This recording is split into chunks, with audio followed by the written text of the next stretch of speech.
안녕하세요. 저는 결혼 2년 만에 남편과 이혼을 하게 된 30대 중반 여자입니다. 지금 글을 쓰면서도 남편이 왜 저에게 그런 행동을 했는지 이해를 할 수가 없어서 너무 황당하기만 합니다. 남편과 결혼한 지 얼마 되지 않아서 시모의 몸에 문제가 생겼던 적이 있었어요. 갑작스러운 뇌출혈로 인해 한동안 병원에서 지내시다가 퇴원을 하셨는데 스텐스 시술을 받으시고 회복하신 단계에서 남편은 혹시라도 또다시 시모가 쓰러지게 되실까봐 불안함을 나타내었고, 그런 모습을 지켜보고 있던 저 또한 마음이 좋지 않아 저희 집에서 한동안 같이 살기 시작했어요. 이때까지만 해도 시모와 큰 트러블 없이 서로 상처 주지 않고 잘 지내고 있었습니다. 시모와 함께 살게 될 거라곤 상상조차 하지 못했었는데 갑자기 찾아온 건강 문제로 인해 어쩔 수 없이 시모와 함께 생활할 수밖에 없었지만 결혼 초반이라서 그런지 여러 가지로 불편한 점이 많았습니다. 그래도 남편을 사랑했기 때문에 최대한 좋은 쪽으로 해결하고 싶었습니다. 남편은 시모가 요양원에 들어가는 걸 원하지 않았어요. 그래서 저에게 부탁을 했었고, 몸이 회복될 때까지는 어쩔 수 없이 시모와 한 공간에서 생활을 할 수밖에 없었습니다. 몇 달 동안은 서로 최대한 맞춰가면서 지내왔었지만, 시간이 가면 갈수록 시모가 원하는 요구 조건이 많아지기 시작했어요. 불편한 생활이 반복이 되니 저에게도 한계라는 게 찾아오게 되었고, 어떻게 상황을 풀어나가야 할지 고민을 안 할 수가 없었습니다. 시간이 지나면 지날수록 점점 더 서로에게 안 좋은 감정만 쌓이게 될 테고, 그렇게 되면 남편과의 결혼 생활에도 문제가 생기기 때문에 최대한 좋은 쪽으로 풀어가기 위한 노력을 해야 했어요. 그래서 제가 선택한 방법은 남편과 먼저 대화로 풀어나가는 거였죠. 저 혼자서 시모에게 불편한 점들을 털어놓게 되면 오히려 역효과가 날 것 같아 남편을 먼저 설득시켜서 같이 대화를 이끌어 간다면 좀 더 좋은 방향으로 함께 지낼 수 있을 것 같다는 생각에 제가 가진 고민거리들을 남편에게 전부 털어놓았어요. 한 공간에서 지내는 동안 시모와 얼굴을 붉히고 싶지도 않았고, 몸 상태가 회복이 될 때까지 좋은 감정을 유지하고 싶었어요. 이게 제가 처음 생각한 계획이었는데 예상했던 거와 다르게 남편과 대화를 하면서부터 삐걱거리기 시작했고, 저와 다른 생각을 가지고 있는 남편의 말에 많이 당황스러웠습니다. 오히려 저에 대한 불만이 더 많았었죠. 당신이 생각하는 것들, 우리 엄마가 가지고 계신 불만들이야. 함께 지내면서 좀 편하게 지내면 안 돼? 엄마 몸이 안 좋으니까 그럴 수 있는 거지. 몸이 안 좋으시면서 집에 혼자 계시는 동안 하고 싶은 건 다 하시는 것 같던데? 내 말이 무슨 뜻인지 모르는 거야? 나도 퇴근하면 얼마나 지치고 힘든 줄 알아? 어머님이 드신 거 치우시고 어질러 놓으신 건 본인이 알아서 해결해 달라는 건데 매일 깨끗하게 싹 다 치워놓고 정리해 놓아도 그때뿐이잖아. 말로는 알았다고 하시는데 행동은 전혀 달라진 게 없으시잖아. 당신이 나를 도와주지 않아서 잘 모르겠지. 내가 퇴근하고 들어오면 방 안으로 쏙 들어가신 뒤 나오지 않으시는데 그게 왜 그런 줄 알아? 집을 돼지우리처럼 지저분하게 만들어 놓으셔서 그래. 과자를 드셨으면 쓰레기통에 넣으면 되는 거고, 냉장고에서 음식을 드셨으면 다시 냉장고에 도로 넣으시면 되는 거지. 여기저기 전부 다 꺼내놓고 바닥에 다 흘리시곤 손가락 하나 까딱하지 않으시잖아. 집에 들어올 때마다 내가 얼마나 경악하는지 알아? 당신은 나보다 퇴근을 늦게 하니까 매일 집안이 깨끗한 상태인 것만 보는 거지. 내일 내가 손가락 하나 까딱하지 않고 있을 테니까 어떤 상태인지 한번 볼래? 과자를 들고 집안을 돌아다니시면서 드셨는지 집안 전체가 과자 부스러기야. 이런 건 청소기 돌리면 되니까 그렇다 쳐도 음료를 드시다가 쏟으셨으면 당연히 닦아야 되는 게 상식 아니야? 아침부터 쏟으셨는지 음료가 바닥 마루에 스며들어서 들뜨기까지 했다고. 이 집이 내 명의로 되어 있으니까 막 써도 된다고 생각하시는 건지 도저히 이해할 수가 없어. 내가 어머님 댁에 갔을 때만 해도 집이 상당히 깔끔했었는데 어머님 집이 아니니까 막 사용해도 된다고 생각하시는 것 같아. 하루 이틀도 아니고 계속 이런 문제가 생기니까 당신한테 내가 불편하게 느낀 점에 대해 털어놓은 거고 같이 해결하자는 건데 어떻게 당신은 나를 이상한 사람 보듯 쳐다보고 있어?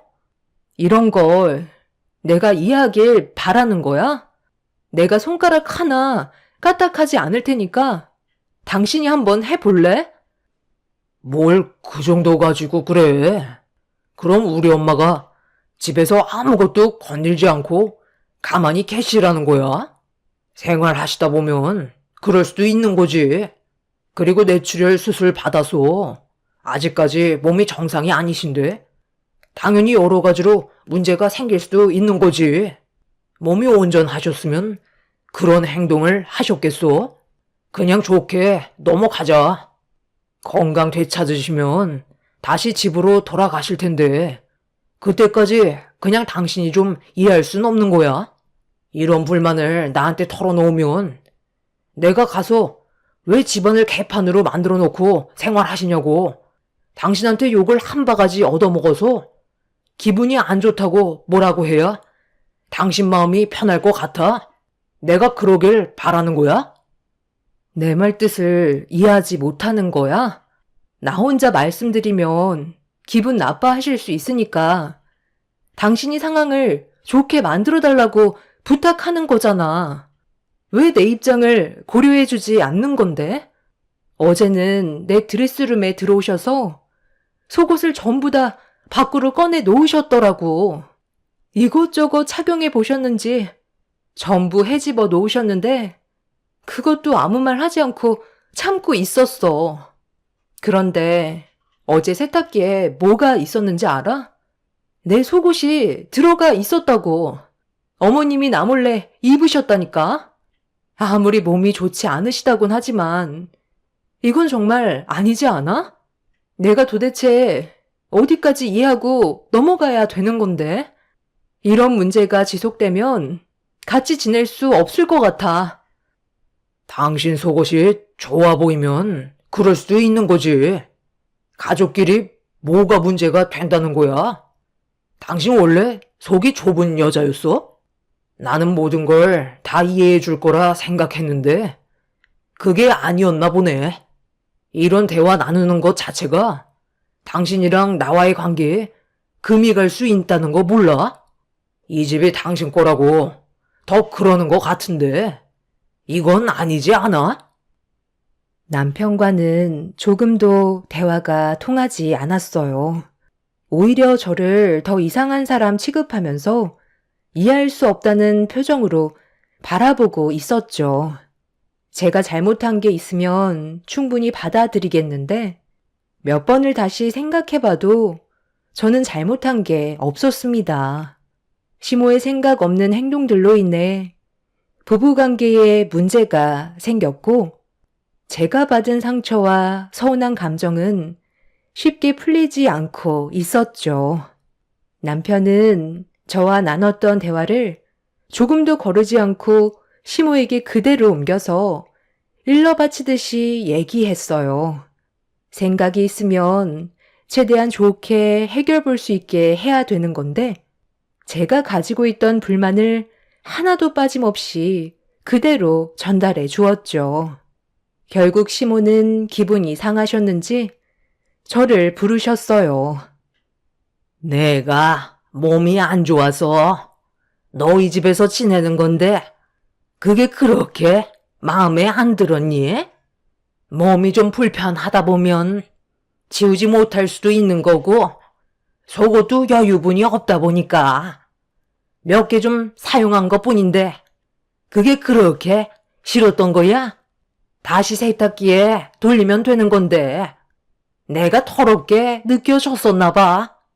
너희 집에 지내는 것도 눈치 보이는데 이런 취급 받으면서 살 바엔 차라리 세상 떠나는 게 속 편하지. 강서가, 엄마, 더는 살고 싶지 않다. 그냥 너희 아빠 따라가는 게 좋았을 뻔했어. 아유, 엄마. 무슨 말을 그렇게 하세요? 엄마까지 세상 떠나면 앞으로 저는 어떻게 살아가라고요? 이상한 생각 절대 하지 마세요.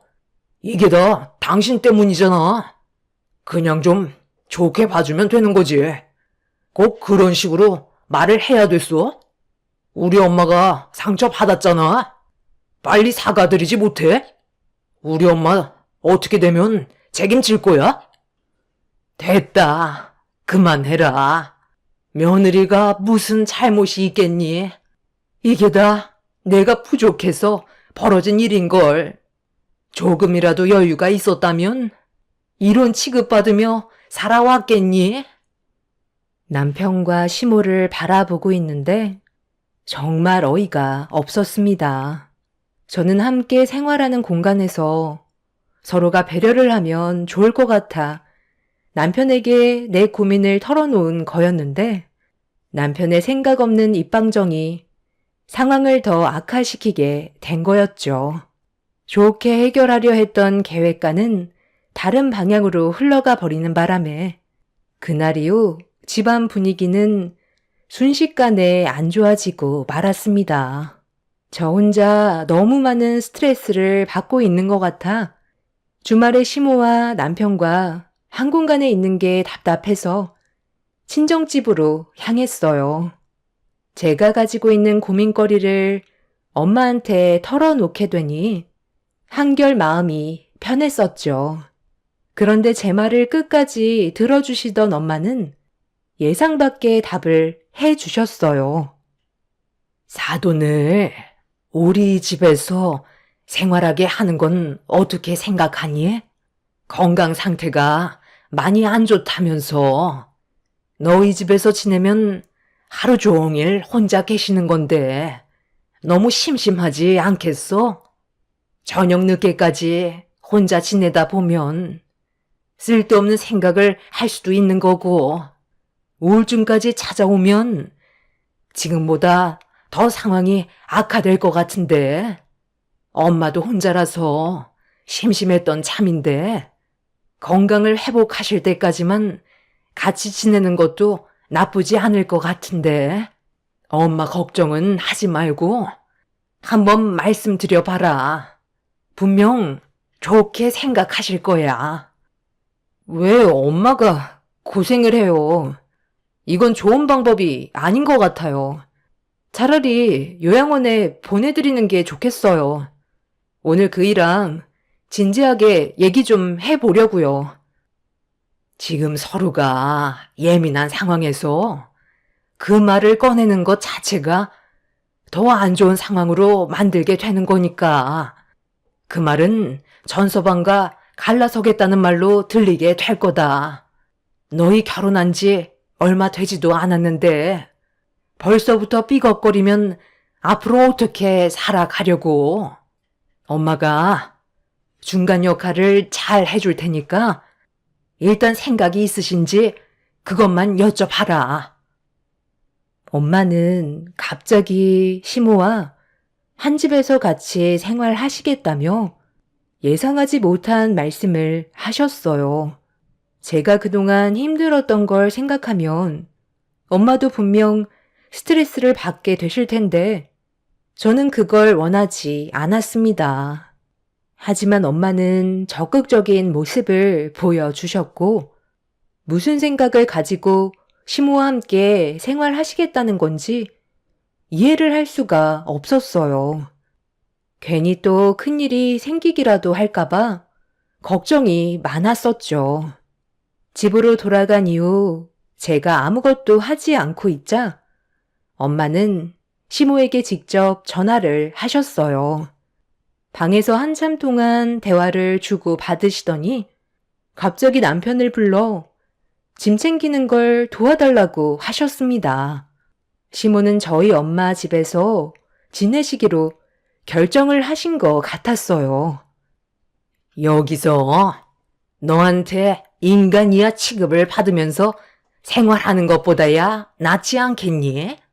그래서 너희 사돈집으로 지내기로 결정하게 됐다.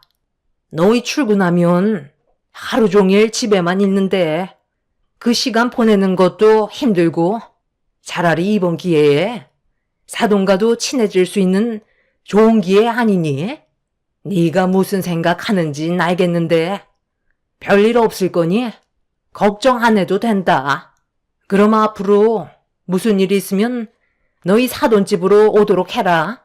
며느리 눈치 보느라 그동안 정말 힘들었는데 이제 숨통 좀 트이겠네. 시모는 제 눈치 안 보고 살아도 돼서 좋다며 오히려 속 편하게 생각하시는 것 같아 보였어요. 몸도 어느 정도 괜찮아진 것 같아 보이는데도 시모는 집에 안 들어가시고 왜 저희 엄마 집에서 생활하시려는 건지 이해할 수 없었습니다. 엄마가 시모에게 직접 전화를 하셨기 때문에 많이 당황스러웠었죠. 저는 너무 불안했던지라 시모와 남편을 따라 저희 엄마 집으로 향하게 되었고 엄마는 밝은 얼굴로 시모를 반겨 주셨습니다. 이미 작은 방 하나를 깔끔하게 청소해 두셔서 남편이 바로 시모의 짐을 풀 수 있었어요.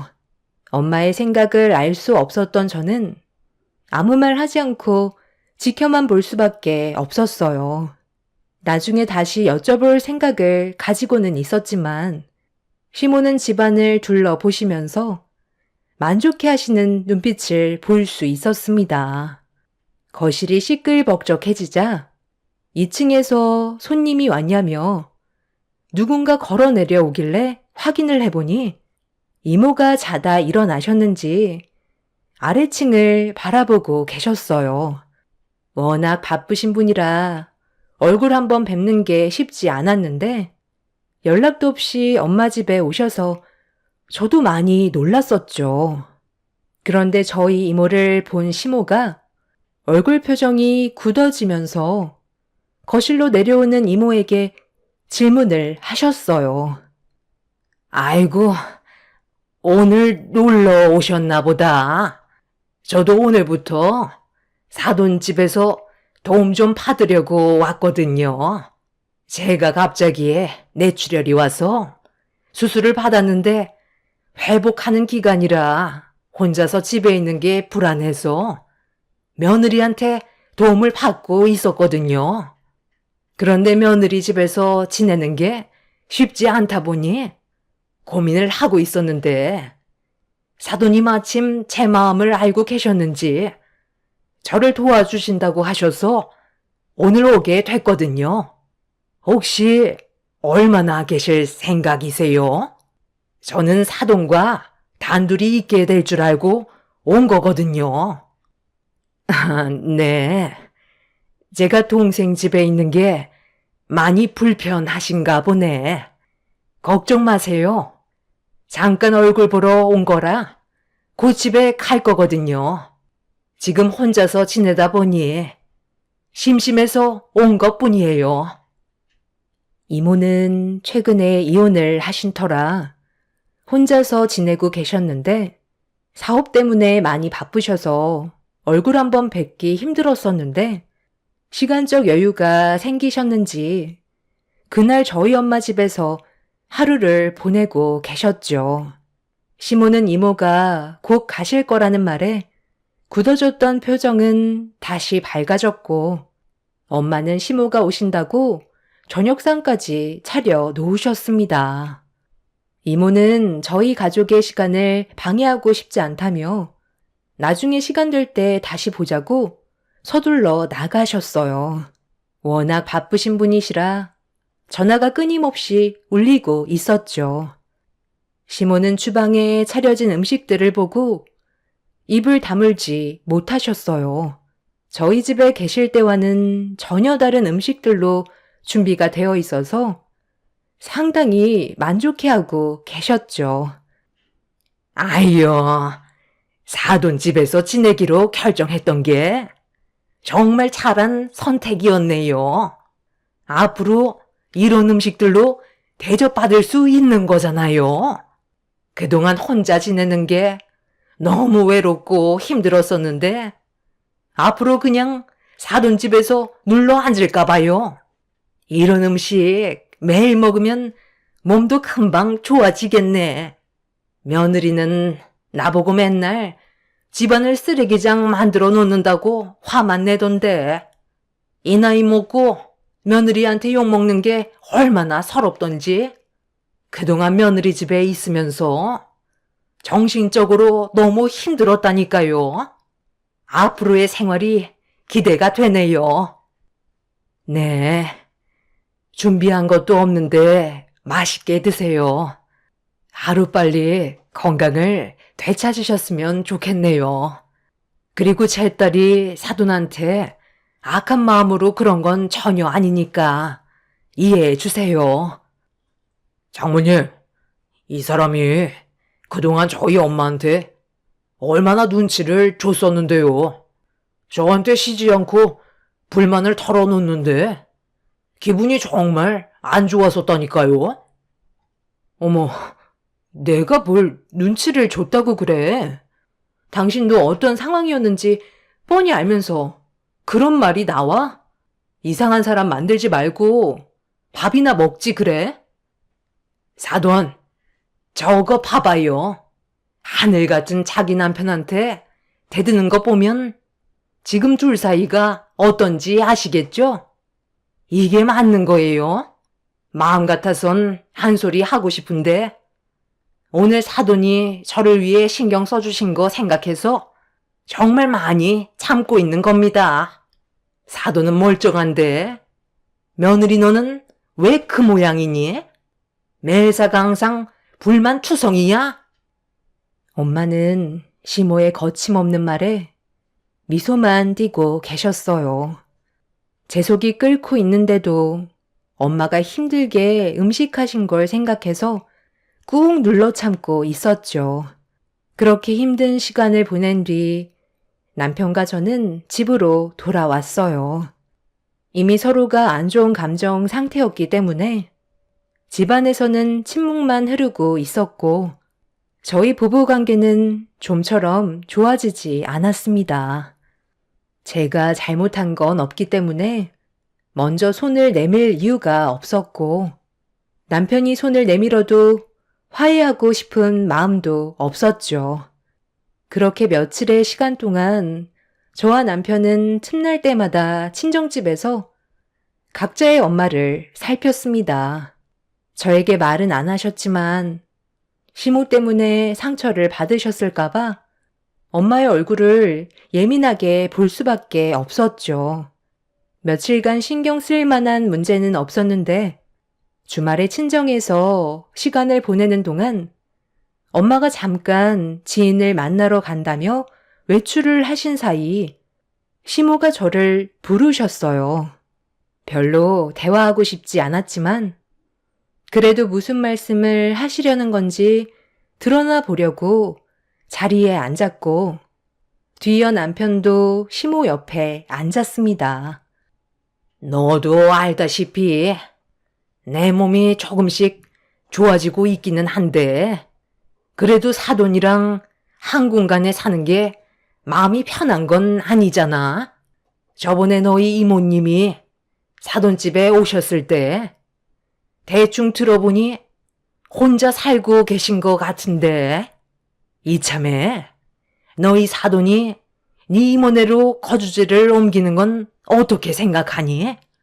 네 이모님이 자주 찾아오셔서 상당히 불편한데 이참에 이 집에서 내가 살고 사돈이 네 이모네로 옮기면 좋지 않겠어?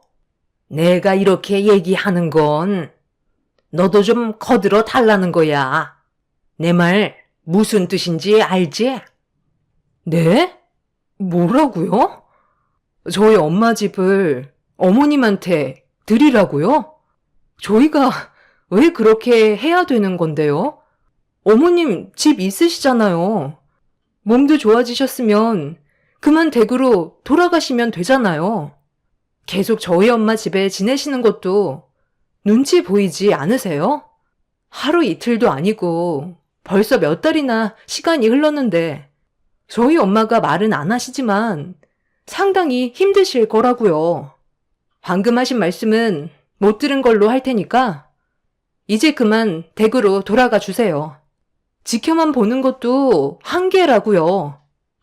우리 엄마가 이 집이 마음에 드셨나 봐. 여기서 지내는 동안 얼굴 혈색이 달라지셨잖아. 그래서 당신이 장모님한테 좋게 설명 좀 해주면 좋을 것 같은데. 도대체 멀쩡한 집 놔두고 왜 우리 엄마 집을 눈독 들이는 건데? 나한테 뭐 숨기는 거라도 있어?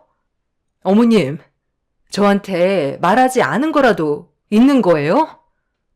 너나 장모님이나 왜 이렇게 눈치가 없는 거야? 엄마 집을 처분했으니까 하는 말이잖아. 내 입으로 꼭 말을 해야 돼? 우리 엄마 집 예전에 처분했어. 뭐라고? 예전이라면 우리 집에서 생활하실 때 처분하셨다는 거야? 그걸 왜 이제야 얘기하는 건데? 그래서 건강을 되찾으셨는데도 나가지 못하고 계셨던 거야? 내가 살던 집 그거 얼마 하지도 않는데 내 몸에 문제가 생기고 나서부터 뭐하러 아끼면서 살아야 되나 싶더라. 그래서 그 돈으로 여기저기 돈 좀 써봤다. 얼마 안 되는 돈이라 눈 깜빡할 사이에 내 손에서 사라지더라. 돈 모을 때는 정말 힘들었는데 돈 나가는 건 순식간이었지만 그래도 후회는 안 한다. 그냥 여기저기 투자도 좀 해봤는데 나는 그런데 안 맞는지 돈을 전부 다 탕진했지만 내가 갈 곳이 있으니까 걱정할 필요가 없더라고. 너희 집에서 생활하다가 사돈 집에서 함께 살고 있긴 하지만 아무래도 같이 산다는 게 정말 편한 건 아니잖니? 특히 네 이모가 사돈 집에 오기라도 한다면 아주 가시방석이다. 그래서 이 집을 내가 사용하고 너희 사돈이 네 이모네로 거주지를 옮기는 게 어떻겠냐 이거야. 당연히 명의는 내 이름으로 해주면 더 좋지 않겠어? 너희 사돈이 베푸는 걸 좋아하는 것 같은데 이참에 이 집을 나한테 주라고 네가 잘 좀 얘기해봐라. 그럼 내가 앞으로 너를 내 친딸처럼 대해주도록 하마. 엄마, 이 사람이 그렇게 꽉 막힌 건 아니라서 장모님한테 좋게 얘기해 줄 테니까 너무 걱정 마세요. 장모님이 이 큰 집이 뭐가 필요하겠어요. 그럼 엄마가 안방 쓰시고 저랑 이 사람은 저기 작은 방에서 생활하면 되겠네요. 그리고 지금 살고 있는 집은 처분해서 해외여행 한번 간 것도 나쁘지 않겠어요. 당신 생각은 어때? 정말 어이가 없어서 말도 안 나오네. 어머님, 제 입에서 무슨 말이 나오길 기대하고 있으세요? 돈 한 푼 없이 저희 엄마 집에 얹혀 사시는 것도 모자라 이제는 아예 이 집을 통째로 달라고요? 아니 어떻게 염치가 없어도 이렇게 없을 수가 있어요? 사람들이 어떻게 감사한 건 생각도 못하고 더 많은 걸 바라는 거죠? 더는 상대할 가치도 없을 것 같으니까 그만 나가주세요. 아니, 왜 열을 내고 그래? 서로 좋게 좋게 하자는 건데. 싫으면 어쩔 수 없는 거지. 그래도 이왕 말 꺼낸 거 좋은 쪽으로 생각해주면 서로 웃으면서 살 수 있잖니? 당신이랑 어머님이 제 눈앞에서 없어져야 웃으면서 살 수 있을 것 같아요. 저는 더 이상 대화조차 섞고 싶지 않으니까 당장 짐 챙겨 나가세요. 남편과 시모는 얼굴을 붉히면서 오히려 저에게 화를 내고 있었어요.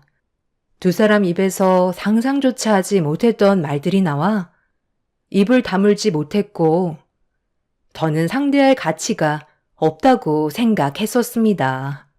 한도 끝도 없이 배려해 주니까 더 많은 걸 바라는 시모와 남편의 행동에 치를 떨었죠. 더는 참을 수 없어 시모와 남편과 한바탕 하고 있는데 그 사이 엄마가 들어오셨어요. 제가 열을 내고 있자 엄마는 무슨 일이냐며 물어보셨고 좀 전의 상황을 전부 설명을 드리게 되었죠.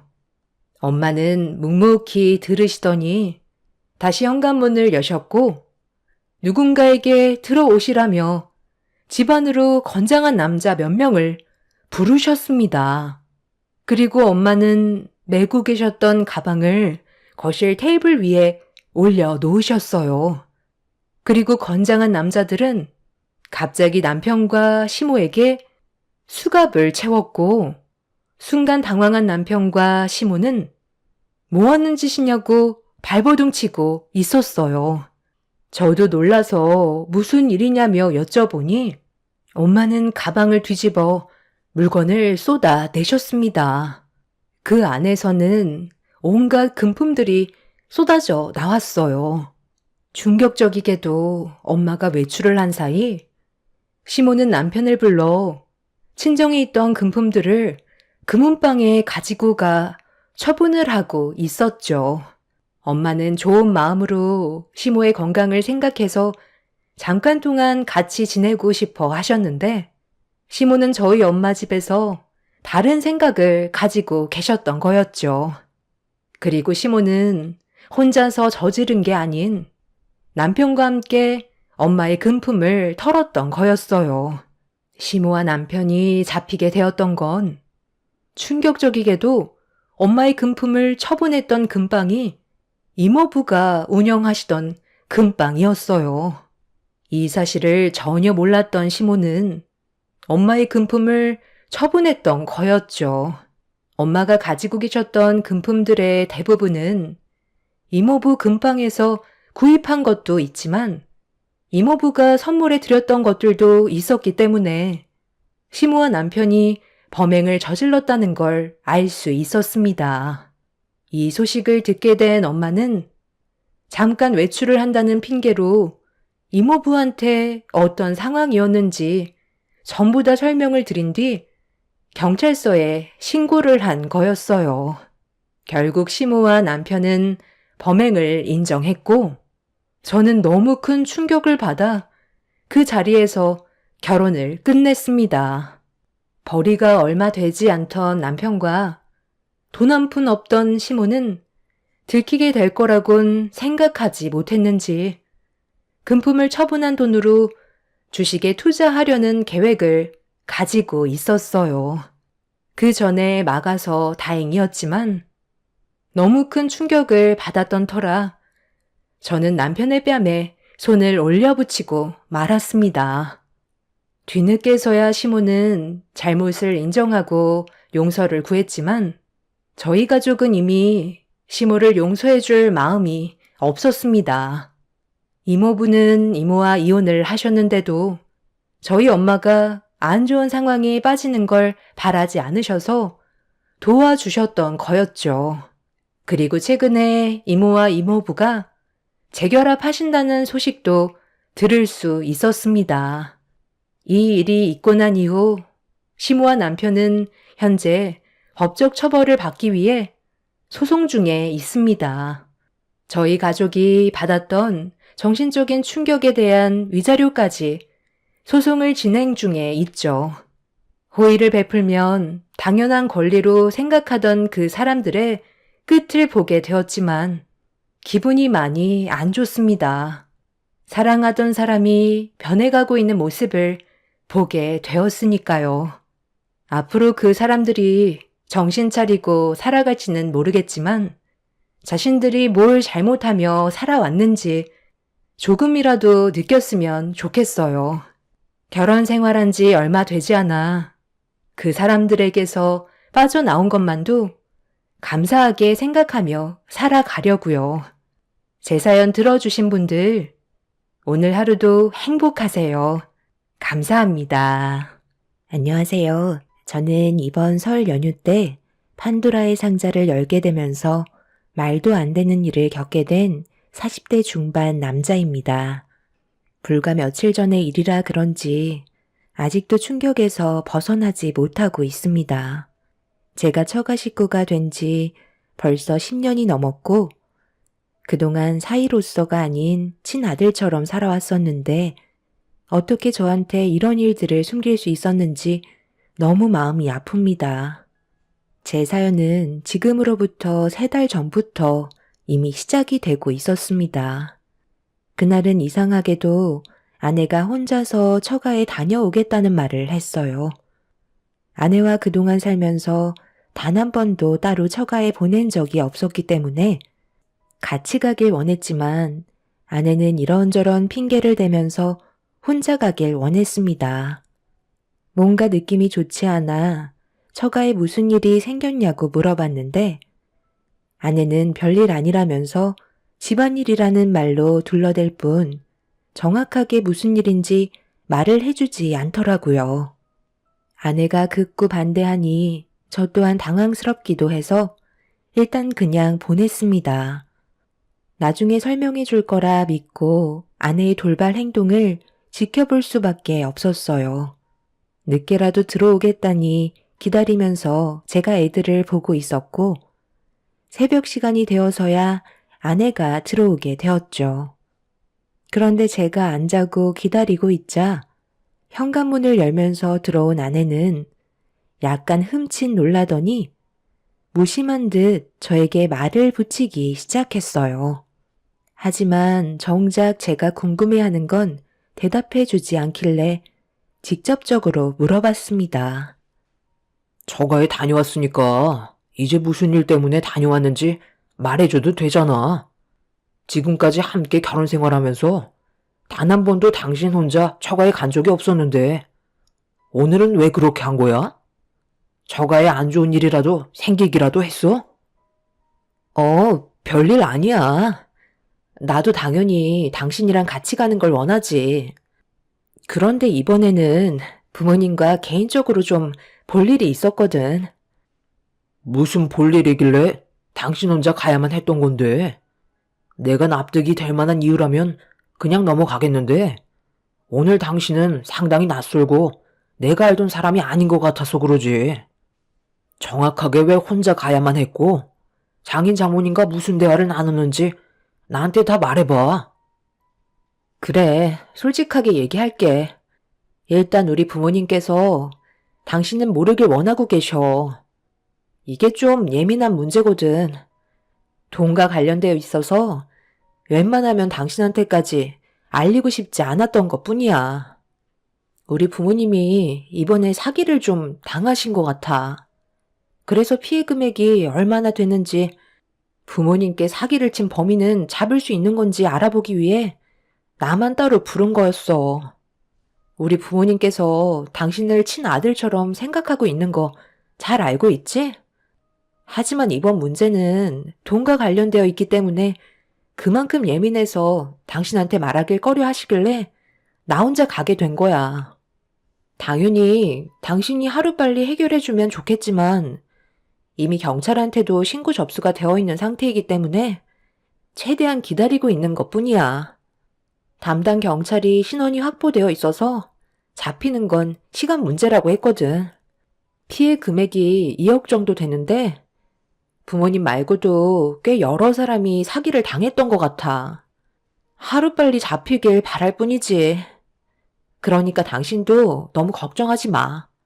절대 비밀로 해달라고 했으니까 우리 부모님 만났을 때도 내색하지 말고 모른 척 해줬으면 좋겠어.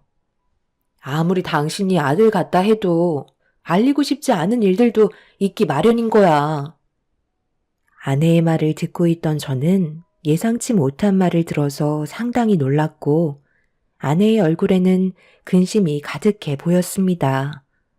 제가 아들 같다곤 하지만 집안에 흠이 생겨버린 걸 드러내고 싶지 않았던 것 같아 그날 이후 처가댁에 갔을 때 전혀 티내지 않고 평소처럼 대해드렸습니다.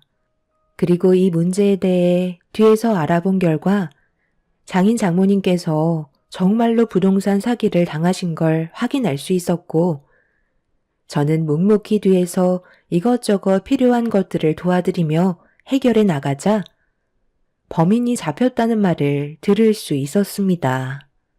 장인 장모님 몰래 사기친 그 남자를 처음으로 보게 되었는데 상당히 젊은 사람이더라고요. 나이도 나보다 한참 어려 보이는데 할 짓이 그렇게 없어서 부모님 뻘 되는 분들만 상대로 이런 사기극을 벌이면 그쪽은 마음이 편해요? 사기당한 돈 못 받을까봐 뒤에서 얼마나 많은 사람들이 마음 졸이면서 힘겹게 살아가고 있었는지 모르죠? 제가 그걸 꼭 알아야 될 필요가 있는 건가요? 사기를 칠 때 그 사람이 얼마나 마음이 아플지 그걸 생각하면서 사기칠 사람이 누가 있겠어요?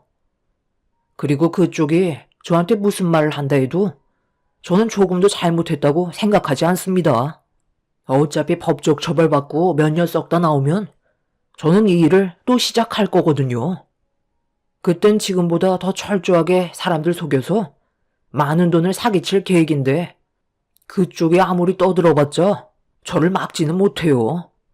2번 얼굴 볼 일이 있을지 모르겠지만 저를 건드려서 좋을 것 하나 없어요.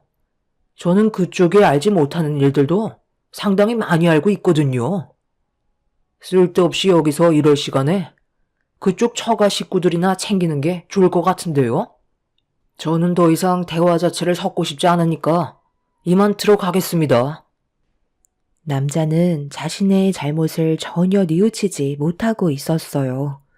오히려 사기를 당한 사람들이 멍청한 거라며 저보다 더 크게 목소리를 높이고 있었네요. 어찌됐든 사기친 사람을 붙잡게 되면서 안 좋았던 일들이 전부 해결이 되자 처가 식구들은 다시 평화가 찾아오게 되었어요. 아내는 뒤에서 장인 장모님 몰래 이것저것 도와준 부분에 대해 고맙다는 말을 꺼내면서 그동안 정말 너무 힘들었었다고 눈시울까지 붉어지고 있었습니다. 사기당한 금액이 적지 않았었기 때문에 아내 또한 마음고생이 심했던 것 같았어요. 사기를 치는 사람들이 작정하고 덤벼들면 속수무책으로 당한다더니 그게 처가 식구들이 될 거라곤 전혀 상상하지 못했었습니다.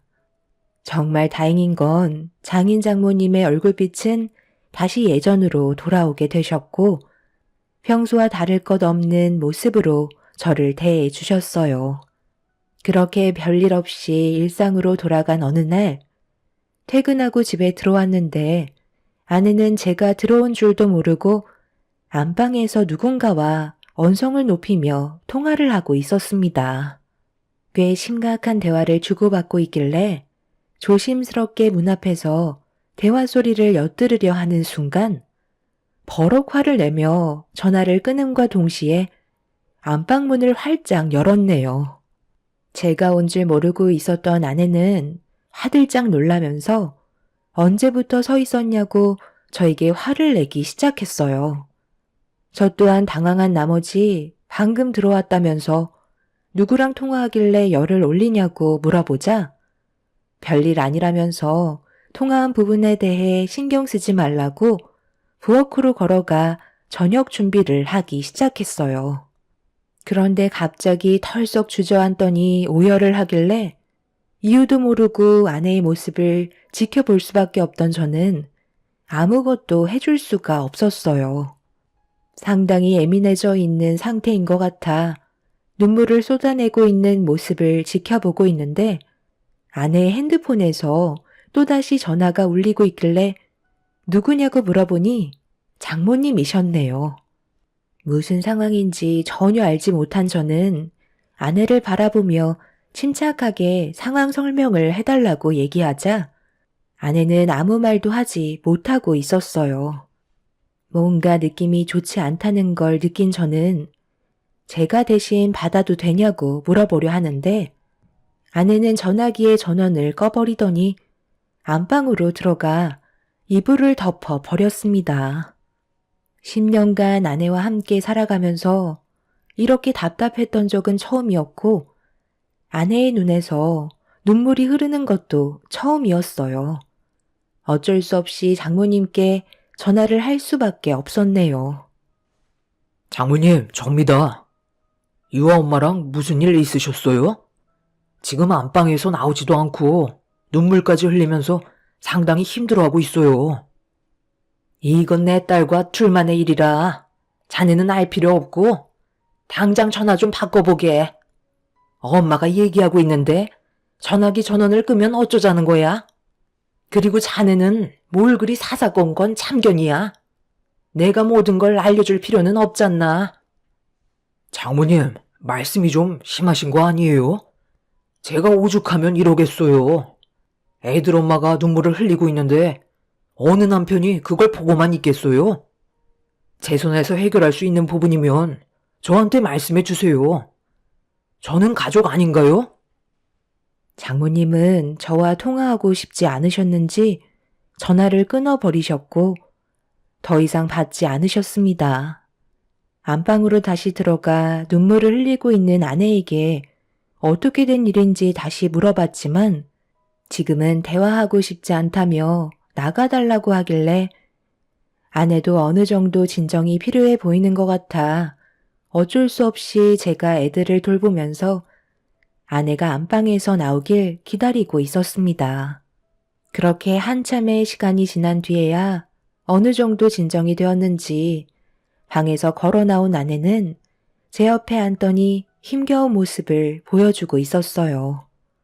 도통 알 수 없는 아내의 행동에 답답했던 저는 장모님과 무슨 일 때문에 그런 거냐고 물어봤지만 아내는 별거 아니라면서 그동안 살면서 쌓였던 서운했던 감정들이 한꺼번에 터져나와 상처되는 말들을 주고받은 것뿐이라며 더 이상의 대화를 이어나가지 않았죠. 가족들끼리 살다 보면 여러 가지 일들 때문에 마찰이 생길 수도 있다는 걸 저도 모르는 건 아니라 대수롭지 않게 넘어가는 게 속편할 거라 생각했었네요. 그런데 아무래도 장모님과 아내가 상처의 골이 깊었는지 상당히 오랜 기간 서로의 얼굴을 안 보면서 지내게 되었어요. 그런 관계가 불편해 보였던 저는 다시 예전처럼 좋은 관계를 유지할 수 있게 장인 장모님을 저희 집으로 초대를 하게 되었습니다. 시간도 어느 정도 지났기 때문에 아내의 감정 또한 어느 정도는 가라앉았을 거라고 생각했었죠. 여러 가지 스케줄을 계획한 뒤 장인 장모님이 도착하시자 한 걸음에 달려가 현관문을 열어드렸는데 아내가 그 모습을 보곤 정색을 하면서 저에게 화를 내기 시작하길래 그런 아내한테 해명을 하게 되었죠. 언제까지 이런 식으로 지낼 수는 없는 거잖아. 장인어른도 당신 얼굴 보고 싶다 하셨는데 계속 이런 관계 유지할 거야? 내가 분명 싫다고 하지 않았어? 나는 아빠, 엄마 얼굴 보고 싶지 않다고. 그런데 당신이 뭔데 멋대로 행동하는 거야? 그만 좀 해라. 살다 보면 그럴 수도 있는 거지. 언제까지 애미 얼굴 안 보고 살 건데? 현실을 받아들이라고 했잖아. 그래, 내가 미안하다고 몇 번이나 말했는데 꼭 이렇게까지 해야 되겠어? 지나간 과거의 일들 이제 와서 되돌릴 수도 없는 건데 그냥 그러니 하고 살아야지 어쩌겠어. 엄마는 다 받아들이고 살아갈 수 있다. 너만 마음 잡고 살면 된다니까. 얼굴 보고 싶지 않으니까 그만 돌아가 주세요. 저는 아직까지 마음의 상처가 조금도 회복되지 않았다고요. 당신 정말 이럴 거야? 이제 그만해도 되는 거잖아. 내가 대충 들어보니까 그냥 과거에 상처받았던 일들이 안 좋은 감정으로 몰려온 것 같은데 어느 누가 그런 상처 하나 없겠어? 지나온 일들 들춰봤자 좋을 거 하나 없잖아. 누구보다 현명하게 판단했던 당신이 왜 이렇게 중심을 못 잡고 힘들어하는지 나는 정말 이해가 안 된다고. 이제 그만 좀 해. 당신이 우리 가족에 대해 뭘 안다고 그러는 거야? 어떤 상황인지 제대로 알지도 못하면서 함부로 판단하지 마. 아내는 현관문 앞에서 들어오지 못하고 있는 장인 장모님께 언성을 높이며 화를 내고 있었어요. 그 모습을 보는데 정말 한숨밖에 안 나왔습니다. 누구나 과거에 가족에게 받았던 상처 하나씩은 가지고 살아가는 건 당연한 건데 아내는 제가 생각했던 것보다 더욱더 심각한 모습을 보이고 있었습니다. 결국 아내가 하도 난리를 치는 바람에 장인 장모님께선 어쩔 수 없이 다시 댁으로 돌아가셨어요. 그날 저는 처음으로 아내의 답답한 행동에 대해 한 소리 하게 되었고 아내는 제대로 알지도 못하면 가만히나 있으라고 저에게 더 큰 목소리로 대들고 있었네요. 도대체 어디서부터 잘못된 건지 저로선 도저히 알지 못해 저 또한 아내에게 서운한 마음이 생기고 말았습니다. 한번 난리가 난 이후부터 저는 아내와 말도 섞지 않고 대화 자체를 이어나가지 않았어요. 아내도 그게 편했는지 저에게 먼저 다가오지 않았습니다. 언제 터질지 모를 감정을 억누르며 살아가던 어느 날 퇴근하고 들어왔는데 아내가 외출을 하고 들어왔는지 짙은 화장을 하고 있었어요. 평소대로라면 어디 다녀왔냐고 물어봤을 테지만 아내와 싸우고 난 이후부터 서로에 대해 관심을 끄게 되었습니다. 언제까지 이런 관계를 유지해야 할지도 몰랐고 어떻게 하면 아내와 다시 예전으로 돌아갈 수 있을지 해결 방법을 찾지 못했던 저는 결국 장인어른께 연락을 드린 뒤 처가댁으로 찾아가게 되었어요. 장인 장모님께선 어색한 미소로 저를 반겨주셨습니다. 도대체 무슨 일이 있었던 거예요? 평소에도 항상 침착했던 사람이 왜 저렇게까지 예민해진 건지 제대로 설명을 좀 해주세요.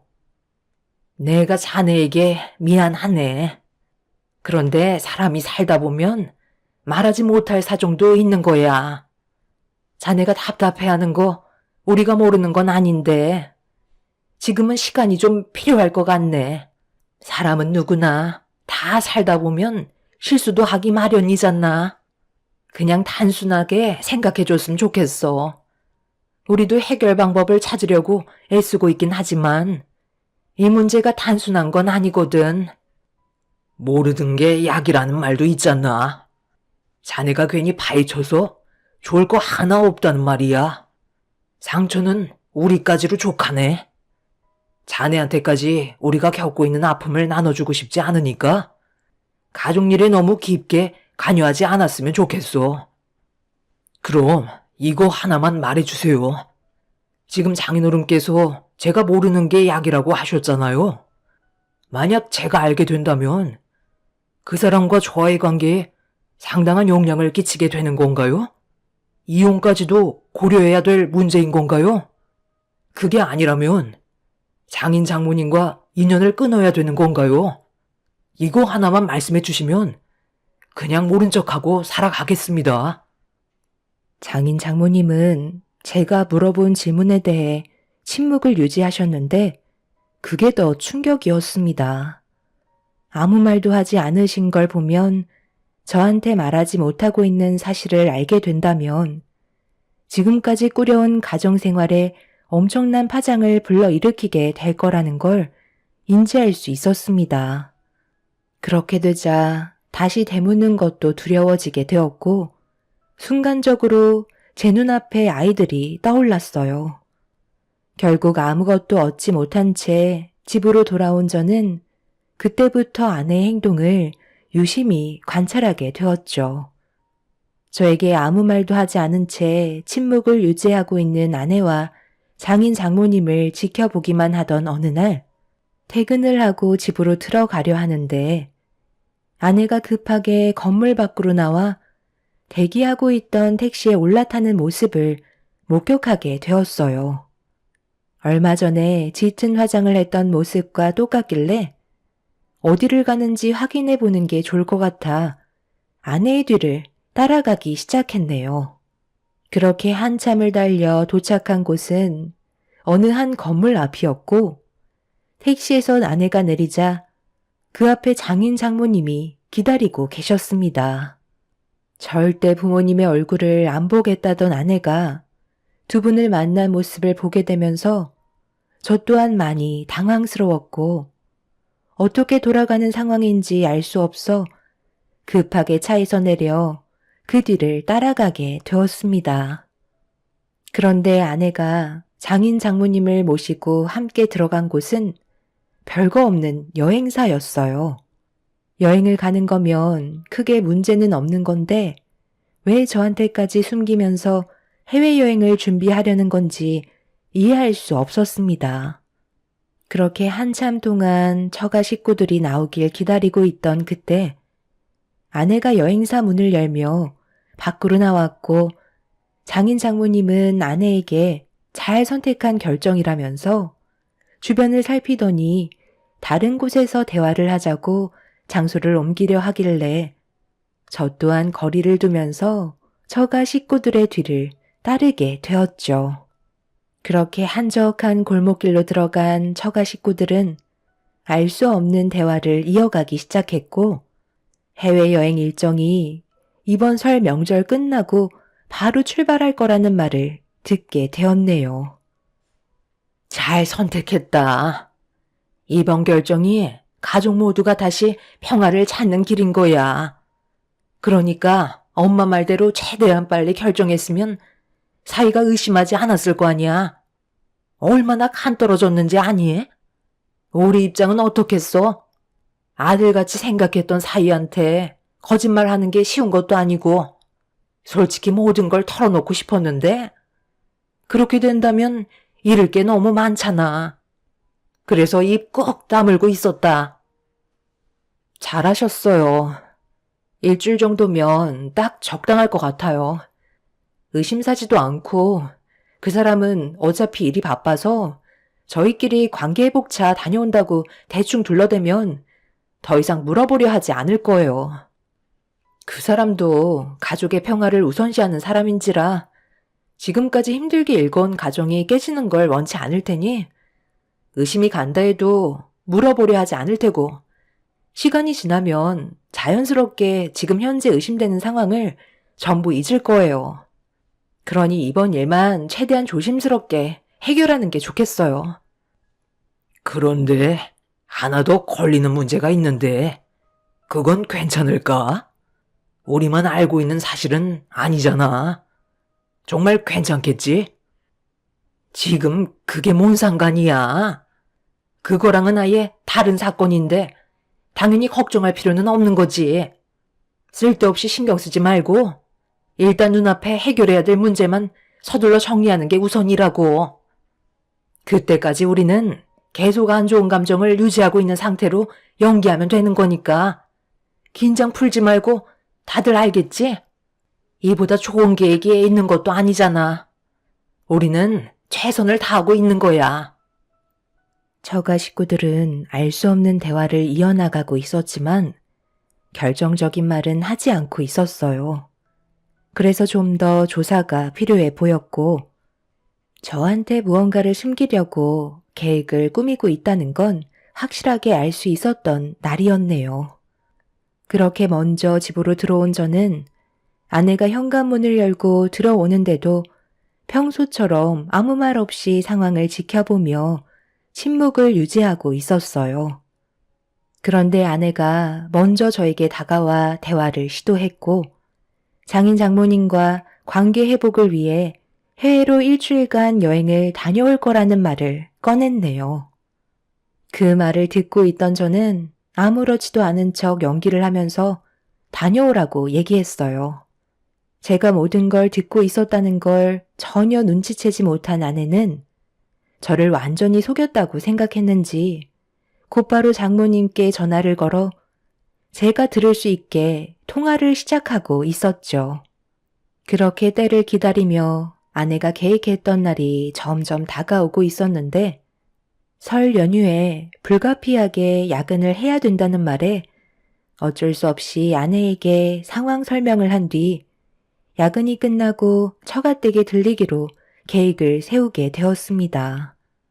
그렇게 회사에서 열심히 일을 하고 야근 준비를 하고 있었는데 취소가 되었다는 통보를 받게 되면서 서둘러 처가댁으로 향하게 되었어요. 가는 도중에도 오만 가지 생각을 했지만 아내와 장인 장모님이 어떤 일을 꾸미는지 전혀 감이 오지 않아 답답하기만 했었죠. 제가 알 수 있었던 건 그 끝이 불행이라는 것밖에 없었습니다. 그래서 그냥 이 일을 덮고 살아야 하는 건지 아니면 계속해서 파헤쳐서 진실을 들어야 하는 건지 고민을 하면서 달리다 보니 어느새 처가댁에 도착을 하게 되었네요.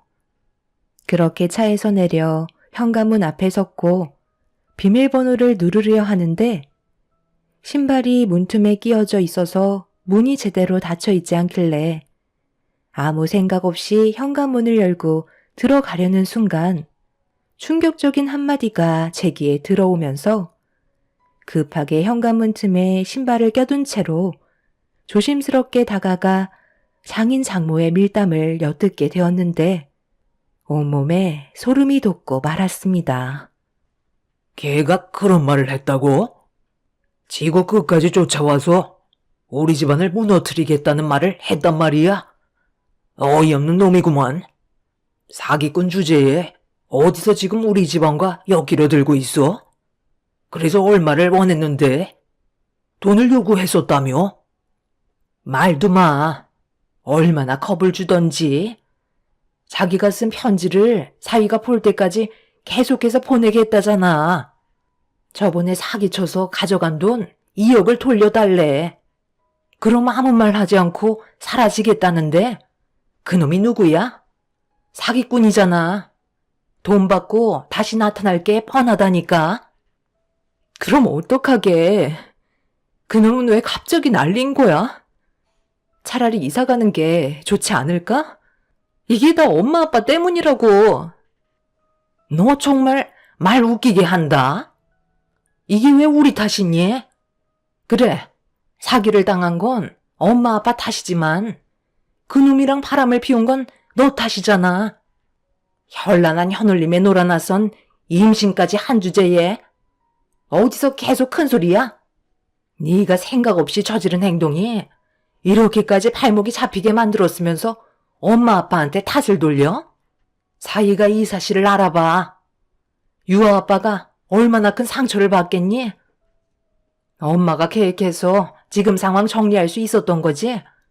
사이의 아이라고 속인다고 그게 숨겨지니? 정관수술까지 했었다며. 빼도 박도 못하는 상황에서 어떻게 아이를 낳겠다는 거야? 괜한 변심으로 힘들게 일궈온 가정 무너뜨리려 하지 말고 엄마 말대로 해외에서 일처리 끝내는 걸로 하자. 뱃속에 있는 아이한테 미안하지만 우리 집안이 살아야 하는 게 우선 아니겠어? 너 저 불쌍한 애들은 어쩔 건데?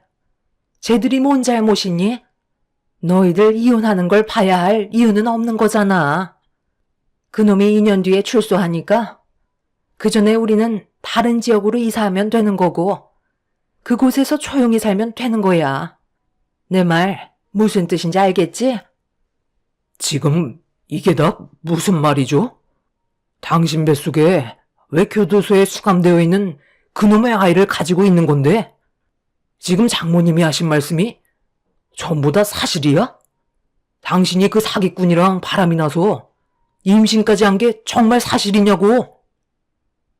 제가 아내와 장인 장모님 앞에 나타나자 못 볼 걸 본 사람처럼 기겁을 하며 놀라더니 제가 모든 걸 들었다는 거에 엄청 당황해하고 있었어요. 아내는 제가 모든 사실을 알게 되자 곧바로 무릎을 꿇더니 손이 발이 되도록 빌기 시작했습니다. 장인 장모님은 흥분을 감추지 못하고 있는 저를 진정시키기 위해 양팔을 잡았지만 이미 저는 제정신이 아니었어요. 장인 장모님이 교도소에 수감되어 있던 그놈에게 사기를 당하기 전에 아내와도 몇 번 얼굴을 봤었는지 그놈의 현란한 말발에 넘어가게 되었고 결국 저 몰래 바람까지 피우는 상황이 발생이 되었던 거네요. 그런데 하필 임신까지 해서 아내와의 결혼 생활 10년을 물거품으로 만들어 버렸습니다. 지금 현재 저희 집안은 쑥대밭이 되었고 아내는 저희 집에 매일 찾아와 용서를 구하고 있습니다. 하지만 저는 처가 식구들을 절대 봐줄 수가 없을 것 같네요. 이혼을 결정한 상태이고 더러운 아내에게 제 아이들을 보여줄 마음은 조금도 없습니다. 장인 장모님은 사기꾼에게 잠깐 한눈을 팔게 된 거라며 실수라고 하지만 제가 봤을 때 그건 절대 실수가 아닌 것 같네요. 교도소에 수감되어 있던 그놈이 제가 모르는 무언가가 있다고 했던 말을 이제야 이해할 수 있었습니다. 아내는 상황이 이렇게 되자 뱃속에 있는 아이는 출산할 예정이라고 합니다. 이런 말도 안 되는 일이 저에게 펼쳐졌다는 게 너무 마음이 아프네요. 두 번 다시 처가 식구들을 보고 싶은 마음은 없습니다. 용서도 어느 정도의 선이 있지만 이번에 아내가 저지른 행동들은 절대 그냥 넘어갈 수 없는 문제 같아요. 제가 할 수 있는 법적 처벌을 전부 동원해서 아내에게 소송을 할 생각입니다. 아내와 함께한 10년의 세월이 이렇게 마무리가 되고 말았네요. 앞으로 어떻게 살아가야 할지 막막할 뿐입니다. 매일같이 저희 집 앞에까지 찾아와 무릎 꿇고 있는 아내가 너무 원망스럽네요. 제 사연을 들어주셔서 감사합니다. 안녕하세요. 저는 결혼 25년 차 50대 주부입니다. 결혼을 하고 나서 여러 일들이 많았지만 사실 돈에 대해서는 크게 생각하지 않고 살았었거든요. 요즘 들어 돈이 뭐길래 가족애가 이렇게 상하나 싶어 많은 생각을 하고 있습니다. 제 사연 한번 들어주시겠어요? 결혼 생활 25년 중 20년은 시어머님과 합가를 해서 살았습니다. 원래 형님께서 시어머님을 10년 동안 모시고 살았었는데 결혼하고 5년 차에 이젠 저희가 모실 차례라며 시어머님을 저희 집으로 모셔오셨어요. 아주버님 네 분께서 살고 계시는 곳이 시어머님 명의의 집이었고 저희가 살던 집보다 훨씬 더 컸지만 사실 그동안 어머님을 모신 세월을 생각해 시어머님도 남편도 저도 별 얘기는 하지 않았어요. 남편은 저에게 항상 미안하다고 말을 했어요. 소은 엄마, 어머니 앞으로 모시고 살아야 할 텐데 괜찮겠어?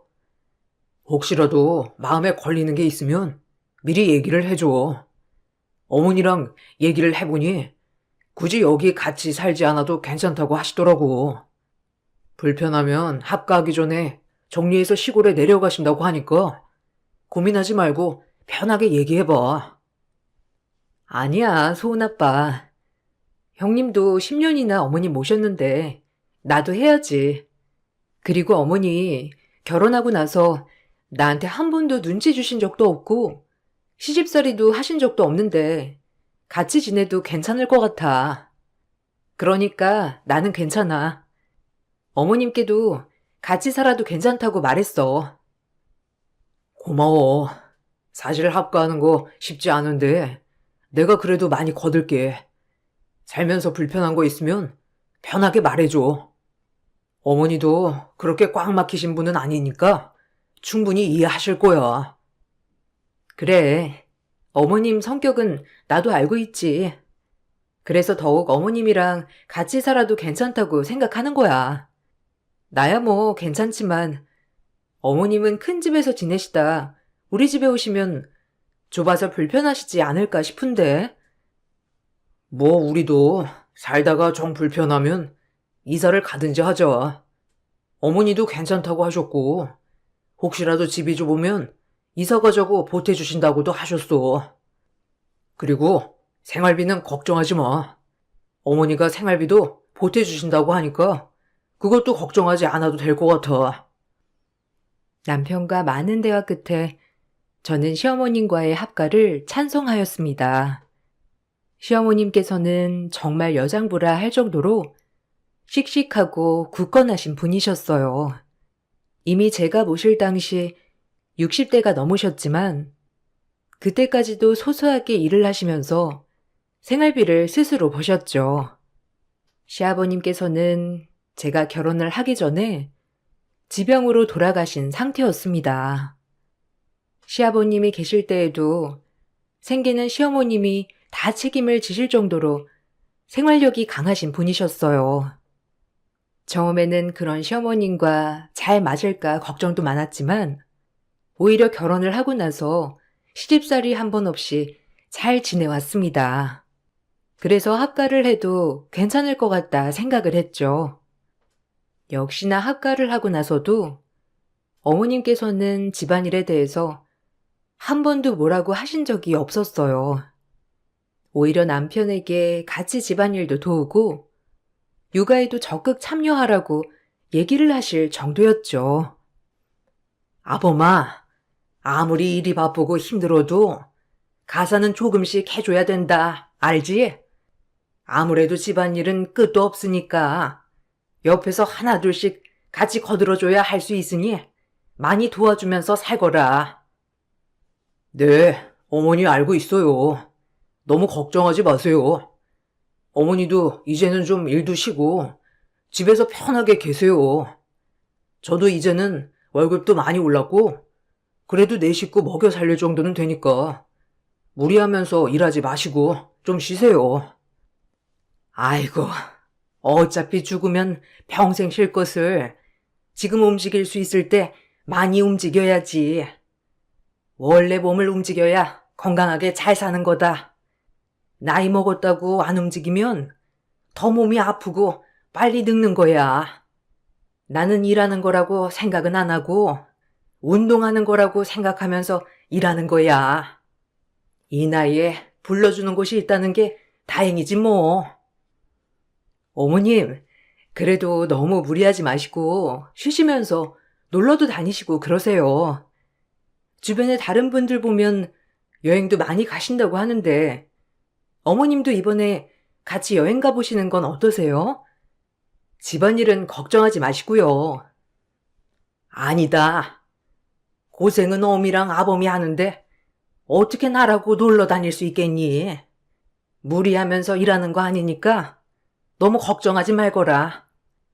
집안일이야 소은애미가 알아서 잘하니 나는 걱정 하나도 안 한다. 나보다 더 꼼꼼하게 잘하고 있으니 내가 여기서는 안심하고 푹 쉬고 있잖니.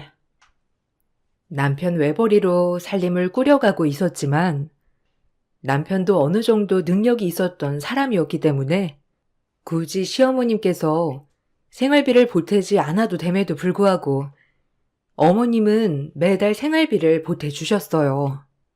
시어머님께서는 지인 가게에 가서 대신 일을 봐주거나 시골 지인 집으로 가 밭일을 도와주기도 하시면서 소소하게 생활비를 벌어다 주셨습니다. 그 중에서 일부는 저에게 오로지 용돈을 하라며 지어주신 돈도 있었어요. 시아버님이 돌아가시고 납골당에 음식 챙겨갈 때면 용돈도 챙겨주시면서 여행도 다녀오라며 아이들도 봐주시고 집안일도 다 해주시기도 했죠. 애미야, 이번에 음식 준비하느라 너무 고생 많이 했다. 사실 이제 그만해야 하나 싶기도 하고. 너한테 맡기는 것도 염치도 없고, 내 남편인데 손수 음식 마련해야 하는데, 그게 안 되니까 오래만 하고 그만해야 할까 하는구나. 지금까지 너무 잘 챙겨줘서 고맙다. 결혼하고 합가한 후에 벌써 10년이나 되었는데, 이렇게 매번 나 꼴딱 갈 때마다 챙겨주니 나는 너무나 고맙구나. 어머님, 음식 한다고 해도 제가 하는 건 별거 없는데요, 뭐. 음식도 거의 어머님께서 장만하시고 저는 그냥 조리만 하는 거라 힘들지 않아요. 그리고 남편이며 어머님도 계속 도와주시는데 제가 더 감사하죠. 이거 많은 돈은 아닌데 이번에 고생했으니 여행 좀 다녀오렴. 해외까지는 못 가겠지만 제주도 정도는 갈 수 있을 거야. 푹 쉬다 오고 아범이랑 일정 맞춰보거나 친정엄마 모시고 다녀오거라. 어머님, 이런 거 안 챙겨주셔도 돼요.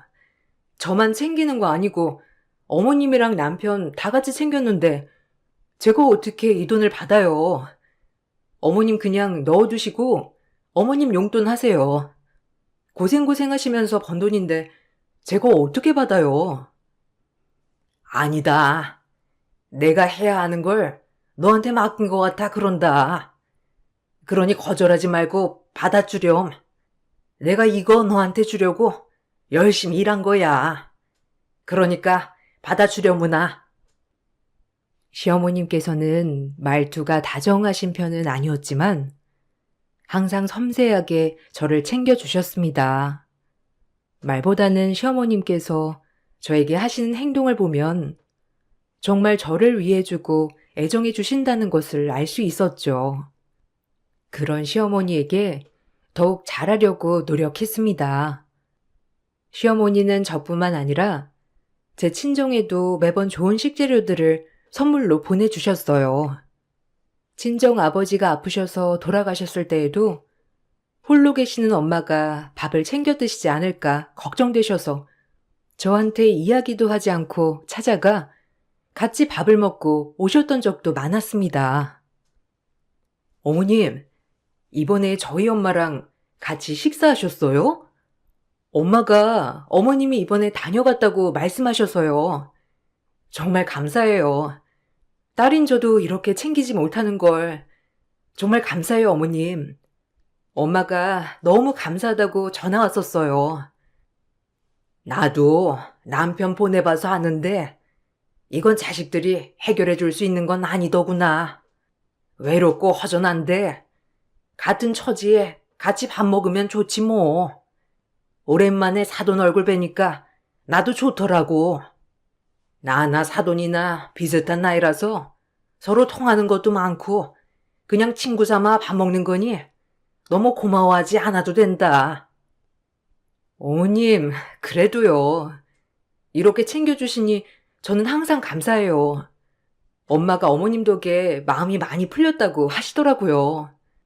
아빠 돌아가시고 나서 엄마가 많이 힘들어 하셨는데 어머님이 자주 가서 식사도 같이 하시고 그러니까 엄마가 많이 밝아진 것 같아요. 사돈한테 내가 미안하지.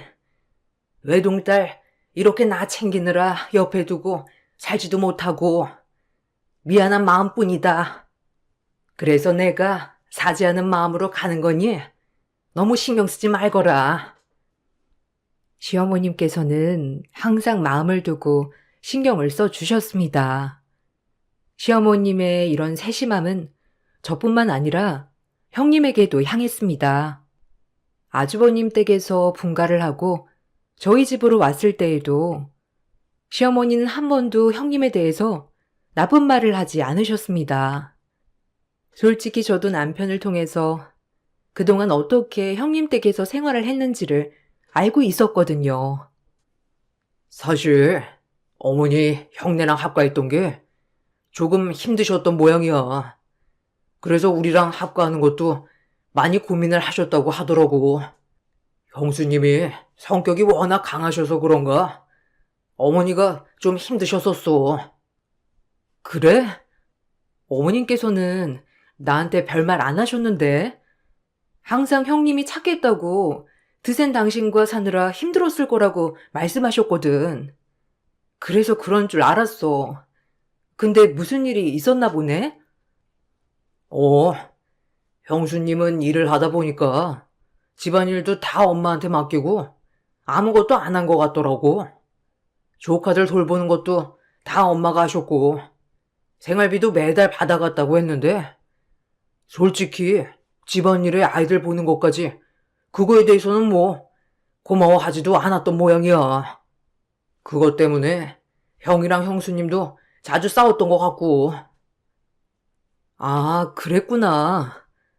어머님이 그런 건 한 번도 이야기 안 하셔서 전혀 몰랐어. 그래서 우리 집에 오시고 매달 생활비를 주시는 건가? 그러지 않아도 괜찮다고 말씀드려도 어머님이 생활비는 받아야 된다고 강경하게 말씀하셔서 그런가 했는데 어머님이 눈치가 보이셨을 수도 있겠네. 이건 당신이 한번 어머님께 말씀드려봐. 그러지 않으셔도 된다고. 나도 여러 번 얘기했어. 소은 엄마도 생활비 신경 안 쓴다고 안 주셔도 된다고 여러 번 얘기를 했는데 어머니 마음이 그렇지 않더라고. 그냥 생활비 주는 게 마음 편하시다고 하니 뭐 어쩔 수 없지. 나는 어머님이 나에게 너무 잘해주셔서 내가 불편하게 해드리는 건 아닐까 걱정했는데 정말 잘해드려야 되겠다. 난 나중에 우리 아들이 결혼한다고 해도 어머님 같은 시어머니가 되어야겠다 생각이 들어. 어머님께서는 아주버님 댁에서 합가를 하면서 힘든 일들이 많으셨던 것이었어요. 그럼에도 한 번도 저에게 형님에 대한 이야기를 나쁘게 하신 적이 없었던 것을 보면서 정말 대단하시다 생각을 했습니다. 10년 동안 시어머님과 살면서 저는 한 번도 불편하고 힘들다 생각을 했던 적은 없었습니다.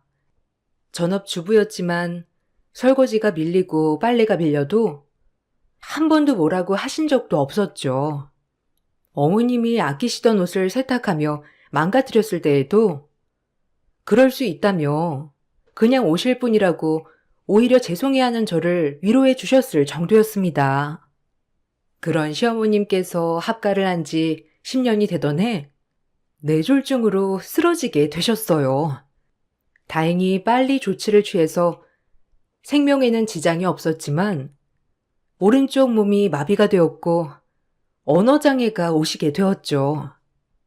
어머님 간병으로 아주버님 네와 저희 네가 모여서 상의를 하기도 했습니다. 어머니 지금 상태로는 혼자서는 생활하기 어려우실 것 같은데 다들 어떻게 생각하니? 우리는 나랑 아내 둘 다 일을 하고 있으니 어머님을 돌볼 시간이 없을 것 같아. 그래서 말인데 어머니 요양병원으로 모실까 싶은데. 사실 뭐 그것밖에 방법이 없지 않아요? 어머님 한쪽 몸도 마비돼서 혼자서 식사도 못 하시고 화장실도 제대로 못 가실 텐데 말 그대로 옆에서 계속 붙어서 간병해야 할 텐데 그게 쉬운 일도 아니고 그냥 요양병원으로 모셔요. 문제는 병원비인데 이건 어떻게 할까요? 어머니, 시골에 있는 부동산 처분을 해야 하지 않을까 싶어. 어머님 좀 괜찮아지시면 그거 처분을 해서 병원비로 사용하자고 말씀드려야 할 것 같은데 너희들 생각은 어때? 그래요. 그게 나을 것 같아. 시골집 처분하는 걸로 병원비는 다 감당되겠어? 그래도 일부는 남겨두고 우리 둘이 좀 모아서 보태야 하지 않을까? 우리 형편에 어떻게 매달 돈을 모아? 지금 사정도 별로 안 좋은데 우리는 생활비 부담 못한다. 형, 아무리 그래도 어머니 아프신데 조금이라도 보태야지. 나중을 생각해서라도 그거 다 사용할 수는 없어. 나중에 괜찮아지시면 어머니도 생활비로 사용할 것은 있어야 하지 않겠소? 어머님, 언제 괜찮아지실지 모르는데 그것까지 다 생각할 순 없어요. 저도 남편 말에 동의해요. 어머님 병원비는 시골집 처분해서 다 사용을 하는 게 나을 것 같아요. 저희도 네 식구 생활비로 빠듯한데 계속 어머니 병원비에 보태드릴 수 없어요. 그럼 그냥 제가 어머니 모실게요. 제가 지금 일하지 않는 상태니까 어머니 간병 제가 할 수 있을 것 같아요. 생활비는 보태주시지 않으셔도 괜찮지만 어머님 부동산 처분하실 거면 그건 저희가 관리를 할게요. 그럼 괜찮으시죠? 당신 괜찮겠어? 어머니가 그래도 움직일 수 있다곤 하지만 간병하는 게 쉽지 않아. 당신 조금 더 고민을 해보고 결정하는 게 낫지 않겠어? 아니, 동서. 부동산 처분한 걸 왜 동서가 관리를 해? 동서가 어머님 간병할 거면 어차피 처분할 필요도 없는 거 아니야? 동서가 모실 거면 그냥 부동산은 처분하지 말아야지. 형수님, 그런 게 어디 있어요? 간병하면서 이런저런 비용도 생길 텐데요. 그것도 생각을 해봐야죠. 일단 부동산 처분하는 건 어머니가 좀 괜찮아지시면 얘기를 해보자. 그리고 재수 씨가 어머니 모신다고 하면 우리가 고맙지. 가족들은 처음에 상의 끝에 요양병원에 모시자고 얘기를 했지만 저는 어머님을 모시고 싶다고 말을 했습니다. 다들 쉽지 않은 일이라고 했지만 저는 그동안 시어머님께서 저에게 해주신 것을 이렇게 갚을 수 있을 것이라 생각을 하고 모시겠다고 얘기를 했어요. 형님과 아주버님은 이때부터 자신들은 병원비도 보탤 수 없고 간병도 도와줄 수 없다고 발을 뺐습니다. 그동안 저뿐만 아니라 아주버님 내에게도 잘해주셨던 어머님의 모습을 보면 서운할 수도 있었지만 그래도 힘든 일이었으니 이해를 하고 넘어가게 되었습니다. 그렇게 저는 10년의 간병을 하게 되었어요. 어머님은 한쪽 마비가 오시다 보니 옷을 입는 것부터 화장실 가는 것, 밥을 먹는 것까지 어느 하나 쉬운 일이 없었습니다. 제가 옆에서 도와주지 않으면 아무것도 혼자서 하지 못하셨죠. 특히나 언어장애까지 오다 보니 어머님과의 소통은 더욱 어려웠어요. 글씨를 쓰는 것도 힘들어 항상 눈짓과 손짓으로 대화를 하곤 했습니다. 힘들었지만 시어머님은 힘든 와중에도 저에게 민폐가 될까 싶어 정말 많이 노력하셨어요. 항상 미안하다며 쪽지에 적어 전해주셨는데 저는 그런 어머님의 모습이 고마우면서도 마음이 슬펐습니다. 어머님, 이번에 또 나한테 미안하다고 쪽지 적어주셨어. 그러시지 않으셔도 되는데 점점 어머님이 마음이 약해지시는 것 같아서 마음이 너무 슬프네. 우리 어머님, 전에는 누구보다 강하셨던 분이셨는데 이러다 더 약해지시는 건 아닐까 너무 걱정돼. 어머니가 당신 정말 많이 아끼셨잖아. 정정하셨을 때도 당신 고생할까봐 전전긍긍하셨는데 아프시고 나니 당신 손 빌리는 것 같아서 미안한가 보네. 당신 정말 대단해. 난 아들이지만 간병하면서도 엄마한테 화도 내고 그랬을 텐데 당신은 그런 적도 없잖아. 지금까지 너무 고마워. 그렇지만 버거우면 언제든지 얘기를 해줘. 알았지? 그래, 아직은 나도 괜찮고 힘들지 않아.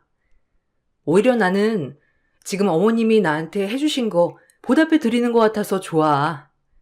어머님 이렇게 아프신 와중에도 내 손 안 빌리고 혼자서 어떻게든 해보시려고 하는 거 보면 나는 더 감사하지.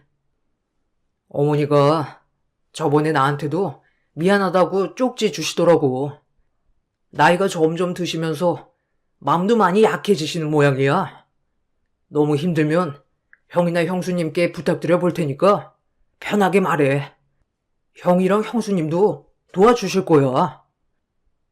지금까지 누구보다 여장부 같은 모습이셨던 어머님은 뇌졸중 이후 점점 약해지셨습니다. 누구보다 건강하고 튼튼하셨던 어머님께서 점점 야이고 약해지시는 모습을 보며 너무나 속상하고 힘들기도 했죠. 그러던 중 친정엄마가 몸이 좋지 않으셨을 때 저는 철없이 시어머니 앞에서 엉엉 울며 토로했던 적도 있었습니다. 어머니, 저 너무 힘들어요. 어머님도 아프시고 엄마도 아프고 제 몸은 하나인데 어떻게 해야 할지 모르겠어요. 어머님, 엄마가 그냥 가시면 어떡해요? 저도 엄마 옆을 지켜드리고 싶은데 형님도 도와줄 수 없다고 하고 아주버님도 시간 없다고 하고 저랑 남편만 이렇게 노력하고 있다는 게 너무 억울해요, 어머님. 친정 엄마가 아프셨을 때 저는 시어머님의 간병을 형님에게 부탁했지만 형님은 절대 해줄 수 없다고 얘기를 했습니다. 자기가 봐야 한다면 간병비를 달라는 말도 했죠. 그때는 정말 어떻게 해야 하나 싶어 어머님 앞에서 엉엉 울면서 말을 하기도 했지만 그런 저에게 어머님은 서운해하기는커녕 같이 눈물을 흘리며 제 등을 쓸어주시고 위로를 해주셨습니다. 말을 하지 않으셨지만 제 등을 쓸어주셨던 어머님의 손길에 위로가 되었어요. 철없는 말을 했다고 죄송하다는 말을 했을 때에도 어머님께서는 괜찮다며 한쪽으로 빙긋 웃어주셨습니다. 그렇게 누구보다 저를 생각해 주셨던 어머님의 병화는 10년 차가 되면서 점점 더 심해졌습니다. 결국 뇌졸중이 발생한 지 10년 차에 어머님께서는 돌아가시게 되었습니다. 시어머님의 장례가 끝이 난 후에 아주버님은 가족들을 모아 유산에 대한 이야기를 했습니다. 마음이 아픈 건 아픈 거고, 그래도 정리할 건 해야 하니까, 일단 어머니 유산에 대해서 정리를 좀 해봐야 할 것 같다. 어머니가 혹시 유언이나 유언장 남긴 거 있으면 그것 따라서 분할하고, 아니면 변호사 통해서 나누는 게 나을 것 같아. 안 그래도 엄마가 몸 안 좋아지시기 전에 유언장 작성하려고 변호사 찾아가신 적이 있었어. 그거 한번 찾아볼게. 그때 유언장도 작성을 하신 것 같거든. 재산들도 아마 거기 다 적혀 있을 것 같아. 아니, 그걸 지금 얘기하시면 어떡해요? 유언장 작성하실 것 같으면 저희한테도 말씀을 해주셔야죠. 혹시 같이 가셔가지고 유언장 보고 그러신 건 아니시죠? 형수님, 저는 그냥 모셔다 드리기만 했어요. 우선 유언장 가지고 올 테니 혹시라도 이상한 점 있으시면 그때 다시 얘기를 해봐요. 시어머님께서는 돌아가시기 전에 변호사를 통해 유언장을 남겨두셨습니다. 남편이 변호사에게 모셔갔다고 하니 아주버님과 형님은 미심쩍은 시선으로 보기도 했지만 막상 유언장을 오픈하고 나서는 다들 만족하셨죠.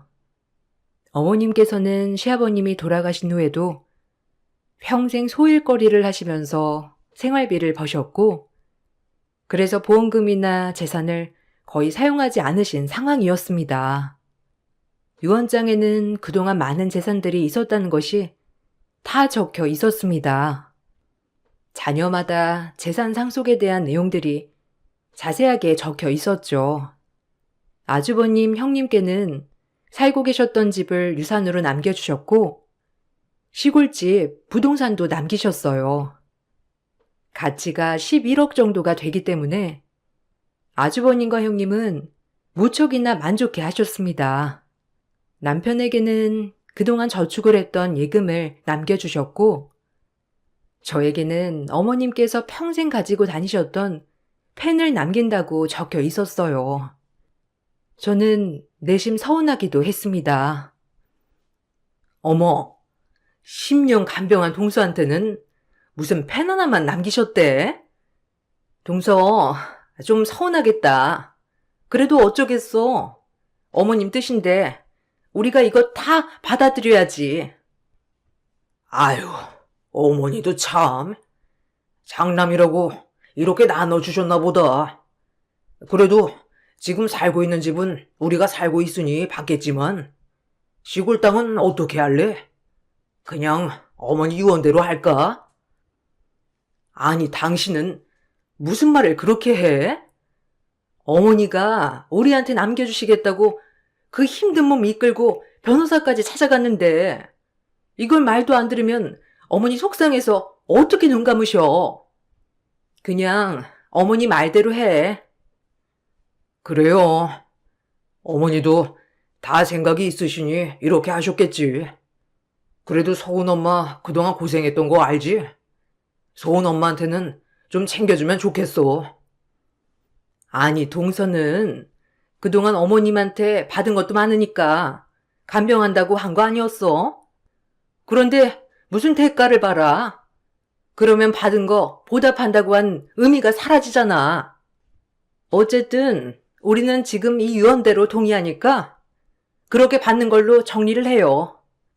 동서, 그래서 배운 사람이 다 받는 거야.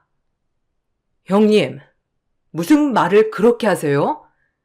그래도 어머님께서 무슨 생각이 있으시니까 이렇게 하신 거죠. 저는 그럼 못 배워서 이렇게 받았다는 거예요? 아니, 그런 뜻이 아니면 뭐겠어? 공부해서 직장도 다니고 그러면 어른이 어머님이 잘 챙겨주셨겠지. 평생 가정주부로 생활했는데 이제라도 공부해서 직장 가라고 펜 남겨주신 거 아니겠어? 형님, 저희 어머님 그러신 분 아니신 거 아시잖아요. 어머님이 형님처럼 돈돈하셨으면 제가 10년 간병을 했겠어요? 무슨 말 한마디에 이렇게 화를 내? 동서, 펜 받은 거 서운하긴 하구나. 어머님 뜻 받는다고 하면서 내심 그건 아닌가 보네. 어쨌든 우리는 이렇게 할 테니까 그렇게 알고 정리하자고. 11억의 유산을 받은 형님네에는 유산 분할에 동의한다고 했고 그렇게 마무리를 하였습니다. 처음에는 내심 서운하기도 했어요. 그래도 10년 동안 어머님을 간병했는데 펜 하나 남겨주셨다는 게 서운한 마음도 들었지만 그걸 신경 쓰기에는 어머님이 돌아가셨다는 슬픔이 더 컸습니다. 장례 이후 저희는 오랫동안 슬픔 속에 어머님 방을 정리하지 못했었는데 몇 개월이 지나고 어머님 방을 정리하기로 다짐을 했죠. 그렇게 어머님이 지내셨던 방을 정리하다가 어머님께서 남기신 편지를 발견하게 되었습니다. 그 편지는 저에게 남긴 편지였어요.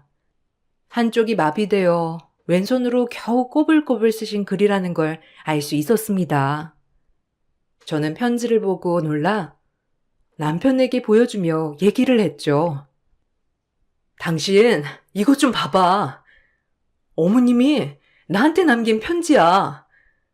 어머님께서 이걸 그동안 쓰시느라고 얼마나 고생하셨을까? 이 정도 쓰시려면 오랫동안 쓰셔야 했을 텐데 이렇게 편지를 남기셨네. 어머니가 당신한테 하고 싶은 이야기가 있었던 모양이네. 보니까 당신 펜에 뭔가 있는 모양이야. 내일 한번 어머니 거래은행에 가야겠어. 그러니까 어머님이 그냥 펜만 남기셨던 건 아닌 것 같아. 편지에 펜 가지고 거래하던 은행으로 가보라고 하네? 어머님이 왜 이런 편지를 남기셨던 걸까? 그때 유언장에는 별다른 이야기가 없었는데. 그러니까 그냥 어머니가 평소에도 애지중지하던 펜이라 다들 그냥 제일 아끼는 며느리한테 준 거라 생각을 했는데 뭔가 다른 게 있겠지. 내일 한번 가보는 게 좋겠어. 어머님께서는 저에게 고맙고 미안했다는 말과 함께 유산으로 남긴 펜을 가지고 자신이 거래하던 은행으로 가라는 편지를 남겨두셨습니다. 저는 어머님의 말이 의아했지만 어머님의 뜻이 있을 거라 생각을 해 은행으로 찾아가게 되었어요. 은행으로 찾아가 직원에게 펜을 보여주니 다들 놀라 저를 쳐다보더라고요. 바로 지점장이 나와 저를 방으로 데리고 갔습니다. 지점장이 저에게 보여준 것은 유산 신탁에 가입이 되어 있다는 것과 유산 상속이 모두 저로 되어 있다는 것이었습니다. 사장님께서 아주 오래전부터 준비를 하고 계셨습니다. 사실 사장님께서 돌아가셨다는 소식을 듣고 언젠가 오시겠지 싶었는데 몇 달 동안 오시지 않으셔서 걱정했습니다. 아, 이제야 편지를 발견했어요. 펜 가지고 여기로 가면 다 설명해 줄 거라고 해서 이렇게 찾아왔네요. 근데 유산 신탁이라는 게 뭔가요? 사장님께서 아마 재산 일부는 유산 상속으로 유언하셨을 거고 나머지는 이렇게 신탁으로 맡겨주셨습니다. 모든 재산에 대해서 며느리분께 상속을 한다고 하신 상태이고요. 상속에 대한 내용은 사장님께서 다 생전에 정해두신 상황이라 서명만 하시면 됩니다. 제가 왜 이걸... 어머님께서 다 정해주신 거라고요? 저희 이미 유산 분배는 끝이 난 상황인데요. 네, 사장님께서도 그 말씀을 꼭 하셨는데 이거에 대해서는 며느님께만 설명을 드리고 다른 분께는 함구해달라고 말씀하셨습니다. 전에 한번 첫째 아드님 네 분이랑 방문하셨던 적이 있었는데 그때도 사장님 부동산을 맡기고 대출을 받으려고 하시더라고요. 그때는 한 번 해주셨는데 다음에 바로 다 날리셔서 결국 사장님께서 해결을 하셨던 적이 있으셨거든요. 아마 그것 때문에 재산을 지키시려고 부단히 노력을 하셨습니다. 은행 지점장님이 하신 이야기는 놀라웠습니다. 어머님께서는 부동산의 일부와 예금, 보험금, 연금 등을 모두 저에게 남겨주셨습니다. 그동안 아주버님과 형님이 자신의 재산을 탐내고 있었고 그 때문에 재산을 어떻게든 지켜보고자 노력을 하셨던 모양이더라고요. 저는 어머님께서 남겨주신 펜을 가지고 서명을 했습니다. 이 사실은 남편에게도 알렸죠. 어머니가 다 뜻이 있으셨구나. 안 그래도 당신을 제일 아꼈는데 유산 분배는 펜만 나와 있어서 나도 많이 놀랐어. 그래도 어머니라면 당신한테 제일 많은 재산을 주지 않을까 싶었거든. 형이며 형수님이며 그동안 어머니 재산 탐낸 건 알았지만 유산까지 그럴까봐 이렇게 하셨나 보다. 그러게. 난 그것도 모르고 내심 서운한 마음이었거든. 그래도 이렇게 어머님이 남겨두셨다고 하니 감사하면서도 어떻게 해야 하나 고민되네. 당신이라면 이거 어떻게 할 것 같아? 나? 나도 잘 모르겠네. 어쨌든 당신이 받은 거니 당신 하고 싶은 대로 해. 어머니가 나한테 준 것도 아니고 당신한테 준 거잖아. 오로지 그건 당신이 사용하는 대로 해야지. 우선 난 아무것도 안 쓰고 그냥 두려고. 차분히 생각을 좀 해봐야 할 것 같아. 어머님이 나한테 유산을 주신 것도 다 생각이 있으시니 그런 게 아닐까 싶어. 어머님께서 남겨주신 유산은 어떻게 사용을 해야 할지 남편과 의논을 한 끝에 지금 당장은 사용하지 말자는 결론을 내리게 되었습니다. 저희는 어머님께 받은 유산을 한 푼도 사용하지 않고 그대로 두었지만 아주버님과 형님은 유산을 받자마자 사업을 시작했죠. 그동안 어머님이 아프신 와중에도 미리 유산을 달라는 얘기도 하면서 요구를 했지만 어머님은 증여하지 않으셨거든요. 바로 유산을 받자마자 아주버님과 형님은 사업을 시작했고 결국 1년도 되지 않아 모두 망해 재산을 다 탕진하고 겨우 남은 것은 집 하나 빌린 돈이었습니다. 그런 사태까지 되자 형님은 갑자기 저에게 전화를 해서 예금을 나누자고 했죠. 동서, 혹시 그때 어머님한테 받은 예금 말이야. 벌써 다 쓴 건 아니지? 혹시 그거 우리랑 좀 나눌 수 있어? 네? 그걸 왜, 형님네가 훨씬 더 많이 받으셨잖아요. 저희는 5천만 원 예금 받은 건데, 그걸 나누자고 하는 거세요? 갑자기 왜요? 그때도 유산 분배에 불만 없으시다고 다 동의하고 서명도 하셨잖아요. 아니, 생각을 해보니까 나도 어머니 모셨는데 나한테 준 건 없더라고. 어머님이 동수한테는 펜이라도 한쪽 남기셨지만 나는 아무것도 남기시지 않으셨잖아. 그러면 그걸 좀 나눠야 하는 거 아닐까 싶어가지고. 형님네는 이미 부동산이랑 해서 11억이나 받으신 거잖아요. 근데 저희 받은 것보다 훨배 받으시고 또 나눠 가지겠다고요? 그런 게 어디 있어요? 정말 너무하네요, 형님. 어머, 동서가 더 너무한 거 아니야? 우리가 어머님 모시고 살았을 때는 생활비 우리가 다 감당했어. 그것 따지면 우리는 11억도 모자라지.